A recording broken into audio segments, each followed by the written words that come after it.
మహాగణాధిపతయే నమః. శ్రీ గురుభ్యో నమః. శ్రీమాత్రే నమః. అందరికీ కూడా ఆంగ్ల నూతన సంవత్సర శుభాకాంక్షలు. 2025 సంవత్సరానికి సంబంధించి ద్వాదశ రాశుల వారికి శుభాశుభ ఫలితాలు ఏ విధంగా ఉంటాయో ఇప్పుడు మనం తెలుసుకుందాం. అయితే ముందుగా మనం ఈ రాశి ఫలితాలు తెలుసుకోబోయే ముందర ఈ సంవత్సరం మొత్తం మీద ప్రధాన గ్రహాలుగా మనం చూసుకునేవి రాహువు, కేతువు, శని, గురువు. ఈ యొక్క 4 గ్రహాల యొక్క సంచారాన్ని అనుసరించి మనకి ఈ యొక్క గోచార ఫలితాలు ఉండడం అనేది జరుగుతుంది. కాబట్టి ముందు ఈ గ్రహాలు ఎప్పుడు మార్పు చెందుతాయి, ఈ గ్రహాల మార్పు వల్ల ఎటువంటి పరిహారాలు ఈ ద్వాదశ రాశుల వారు చేసుకోవాలి అనే విషయాన్ని తెలుసుకుందాం. ముందుగా శని గ్రహము ఈయన మనకి మార్చ్ 30వ తారీఖు నుండి ఈయన కుంభరాశి నుండి మీనరాశికి మార్పు చెందడం అనేది జరుగుతుంది. అలాగే గురువు కూడా మే 15వ తారీఖు నుండి గురువు యొక్క మార్పు, రాహు కేతువు కూడా ఇక్కడ మే 18 నుంచి రాహు వచ్చి మీనం నుంచి కుంభంలోకి, అలాగే కేతువు కన్యారాశి నుండి సింహరాశికి మార్పు చెందడం అనేది జరుగుతుంది. కాబట్టి ఈ ద్వాదశ రాశుల వారికి ఈ 2025 సంవత్సరంలో ఎలా ఉండబోతోంది, ఎటువంటి పరిహారాలు చేయడం ద్వారా వీళ్ళకి ఎదురయ్యే సమస్యల నుండి వీళ్ళు కాస్త ఊరట లభిస్తుంది అనే విషయాన్ని తెలుసుకుందాం. వృశ్చిక రాశి వాళ్ళకి కానీ చూసుకున్నప్పుడు వీళ్ళకి 2025 సంవత్సరంలో అసలు ఎలా ఉండబోతోంది, ఎలాంటి పరిహారాలు చేసుకోవాలనే విషయాన్ని చూసుకుంటే వీళ్ళకి 2025 సంవత్సరం మార్చ్ 30 నుండి కూడా శని భగవానుడు కుంభం నుండి మీనంలోకి ఎప్పుడైతే ప్రవేశిస్తున్నాడో వీళ్ళకి అర్ధాష్టమ శని యొక్క దోషం అనేది తొలగిపోతుంది. అయితే అర్ధాష్టమ శని యొక్క దోషం తొలగిన పంచమ స్థానంలోకి శని భగవానుడు యొక్క మార్పు చెందుతున్నాడు. అయితే అర్ధాష్టమ శని అనే ప్రభావం అనేది చాలా ఎక్కువగా ఉంటుంది. అంటే అది మనకి భూముల పరంగా కావచ్చు, తల్లి ప్రకారం కావచ్చు, ఏ రకంగానైనా అనారోగ్య సమస్యలు ప్రతిదీ ఎదురవుతూ ఉంటాయి. అలాంటి అనారోగ్య సమస్యల నుండి, ఎన్నో ఇబ్బందుల నుండి బయటపడడం అనేది ఈ వృశ్చిక రాశి వాళ్ళు ఈ సంవత్సరం అనేది జరుగుతోంది. అయితే పంచమ స్థానంలో శని ఏమైనా యోగిస్తాడంటే పంచమ స్థానంలో కూడా శని భగవానుడు ఏమి యోగించడు. కానీ ఇక్కడ ఎలా ఉంటుందంటే కాస్త ఊపిరి పీల్చుకున్నట్టుగా ఉంటుంది. అంటే కొద్దిగా ఉపశమనం, రిలాక్స్, ఒక బ్రేక్ అంటాం కదా, ఆ టైప్లో కొద్దిగా ఇవ్వడం అనేది జరుగుతుంది. అయితే సంతానపరమైన ఇబ్బందులు కానీ, లేకపోతే ఏదైనా పీజీ అంటే విద్యార్థులు ఏదైనా కొద్దిగా ఉన్నత స్థాయికి విద్యలు చేయాలనుకున్నప్పుడు కానీ ఇలాంటి వాటిల్లో చిన్న చిన్న ఆటంకాలు ఏర్పడి పని పూర్తి అవ్వడం అనేది జరుగుతుంది. అలాగే వృశ్చిక రాశి వాళ్ళకి ఈ యొక్క పంచమ శని యొక్క ప్రభావం వల్ల వీళ్ళకి సంతానపరంగా అంటే వాళ్ళ విద్య కావచ్చు, వాళ్ళ ఆలోచన కావచ్చు, లేకపోతే వాళ్ళు ప్రవర్తించే తీరు అంటే అప్పటి వరకు ఒకలా ప్రవర్తించి ఇప్పుడు సడన్గా ఏం మాట్లాడినా కూడా తప్పే, ఆ కిందే అంటే మీరు వాళ్ళకి మంచి కోసం చెప్పినా కూడా వాళ్ళు వినలేకపోవడం, ఇలాంటి సమస్యలు అనేవి కొద్దిగా ఎదురవుతూ ఉంటాయి.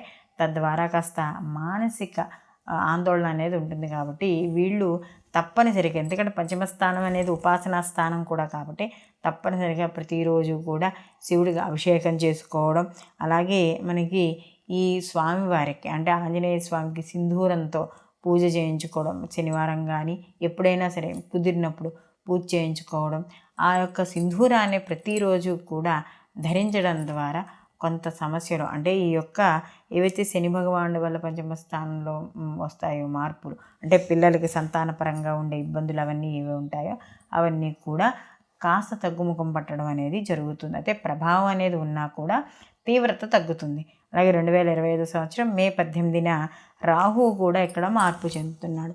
ఎక్కడికి మార్పు చెందుతున్నాడు రాహు అనుకుంటే 4వ ఇంట్లో, అంటే గృహపరమైన ఇబ్బందులు ఎక్కువగా ఉంటాయి.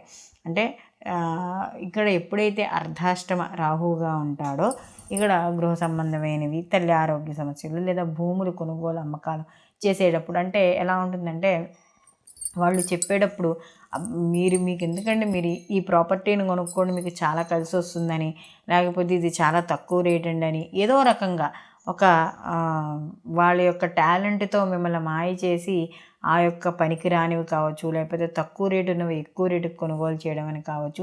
ఇలా స్థిర చరాస్తుల విషయాల్లో మాత్రం తప్పనిసరిగా జాగ్రత్త తీసుకోవాలి. అలాగే వాహనాలు నడిపేటప్పుడు అతివేగం అనేది పనికిరాదు. వాహనాలు నిదానంగా నడపడం, తల్లి ఆరోగ్య విషయాలు, వృద్ధులు ఉంటే తల్లి ఆరోగ్య విషయాల్లో ఉంటే తల్లులు ఇంట్లో ఉన్న వాళ్ళు ఎవరైనా వృద్ధులు ఉంటే వాళ్ళ యొక్క ఆరోగ్య విషయాల్లో జాగ్రత్త వహిస్తూ ఉండండి. అలాగే విద్యార్థులకు చిన్న చిన్న ఆటంకాలు ఏర్పడితే వాటిల్లో కూడా కాస్త జాగ్రత్త వహించుకోవాలి.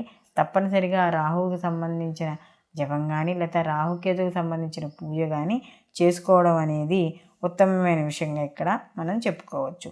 అలాగే అమ్మవారి గుళ్ళో ప్రతిరోజు రాహుకాలంలో కుంకుమ పూజ చేయించుకోవడం, అలాగే కుదరని పక్షంలో కనీసం ఇంట్లో మంగళచండీ స్తోత్ర పారాయణ అయినా చేసుకోవడం రాహుకాలంలో ఇలాంటివి చేయాలి. అలాగే కేతువు కూడా దశమ స్థానంలో కేతువు కాబట్టి రాజకీయ పరంగా కూడా చిన్న చిన్న ఇబ్బందులు అనేవి ఉంటాయి.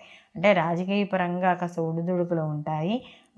అలాగే వృత్తి ఉద్యోగాల పరంగా కూడా కొంత ఇబ్బందులు అనేవి వస్తాయి. అయితే ఒక్కోసారి కేతువు ఈ యొక్క దశమ స్థానంలో ఉండడం వల్ల ఒక్కోసారి ఎప్పుడో చేసిన అంటే పనులకి ఒక్కోసారి రిజల్ట్ ఇప్పుడు రావడం, అంటే ఒక మంచి అంటే పూర్తి పాజిటివ్ అని చెప్పడం, కాస్త ఇంక ఇది రాదు అనుకున్న దానికి కూడా ఇక్కడ కొద్దిగా పాజిటివ్ రిజల్ట్ మధ్య మధ్యలో కనపడడం అనేది కూడా జరుగుతుంది. అలాగే ఇక్కడ వీళ్ళకు కూడా ఈ యొక్క వృశ్చిక రాశి వాళ్ళకి అష్టమ గురువు యొక్క ప్రభావం అనేది మొదలవబోతుంది. అంటే ఈ అష్టమ గురువు యొక్క కానీ చూసుకుంటే ఏం చేస్తాడు, అష్టమ స్థానంలో ఏ గ్రహం ఉన్నా కూడా పెద్దగా శుభ ఫలితాన్ని ఇవ్వదు.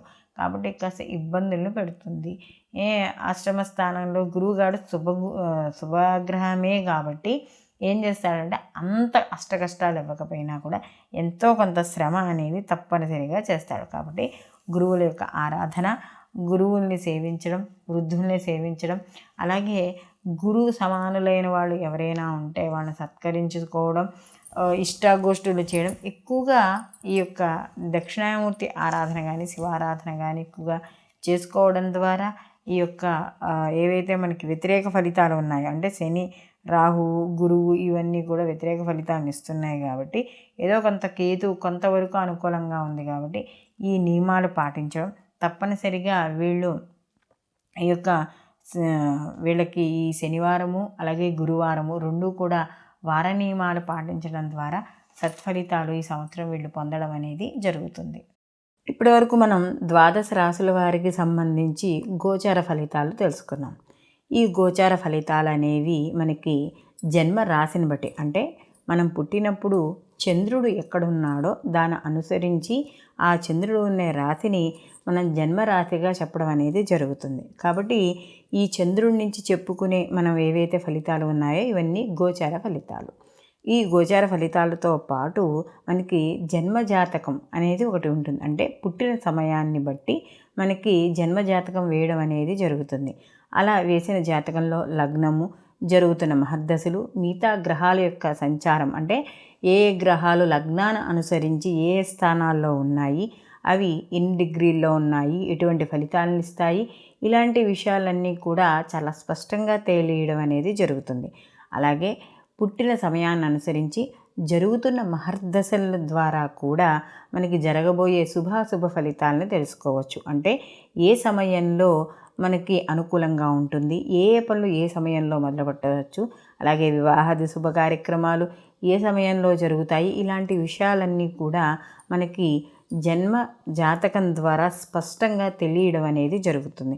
కాబట్టి ఎక్కువ శాతం మనకి ఈ గోచార ఫలితాలు అనేవి 40% మనకి చూపిస్తుంటే మిగిలిన 60% కూడా మనకి మనం పుట్టిన సమయానికి ఏదైతే జాతక చక్రం ఉందో దాన్ని అనుసరించి జరగడం అనేది ఉంటుంది.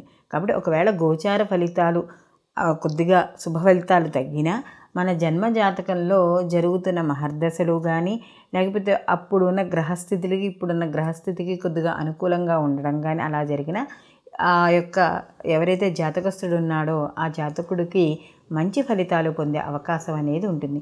అలాగే ఒకవేళ గోచారంలో శుభ ఫలితాలు ఉన్నా మనకి జరుగుతున్న అంటే మన పుట్టిన సమయానికి ఉన్న రాశి చక్రంలో కొద్దిగా ఏమైనా మహర్దశలు కొద్దిగా ఏమైనా వ్యతిరేకత ఫలితాన్ని ఇస్తున్నా అప్పుడు ఇచ్చే శుభ ఫలితాలు కొద్దిగా తక్కువగా ఉండడం అనేది జరుగుతుంది. కాబట్టి ఇక్కడ ఒక వ్యక్తి జాతకాన్ని నిర్ణయించేటప్పుడు ఫలితాలని మనం ఏదైనా ఒక ఫలితాలని చెప్పేటప్పుడు కేవలం ఈ యొక్క గోచార ఫలితాలను లేకపోతే కేవలము ఒక జన్మ జాతకాన్నో తీసుకుని పూర్తిగా రూఢి చేయడం అనేది మంచిది కాదు. కాబట్టి ఇటు గోచారము అలాగే గ్రహచారం అంటే మనం పుట్టిన సమయానికి గ్రహాలు ఏ విధంగా ఉన్నాయి అనే విషయాన్ని కూడా తెలుసుకుని రెండింటినీ కూడా కలుపుకుని అప్పుడు ఆ వ్యక్తి యొక్క జాతకాన్ని సంపూర్ణంగా చెప్పడం ద్వారా ఆ వ్యక్తి శుభ ఫలితాన్ని పొంది ఆ ఏవైతే పరిహారాలు ఉన్నాయో వాడు చేసుకోవడం ద్వారా కూడా ఆ వ్యక్తి యొక్క వ్యతిరేక ఫలితాన్ని తగ్గించుకోవడానికి అవకాశం అనేది ఉంటుంది. సర్వేజన సుఖినో భవంతు, లోకా సమస్త సుఖినో భవంతు.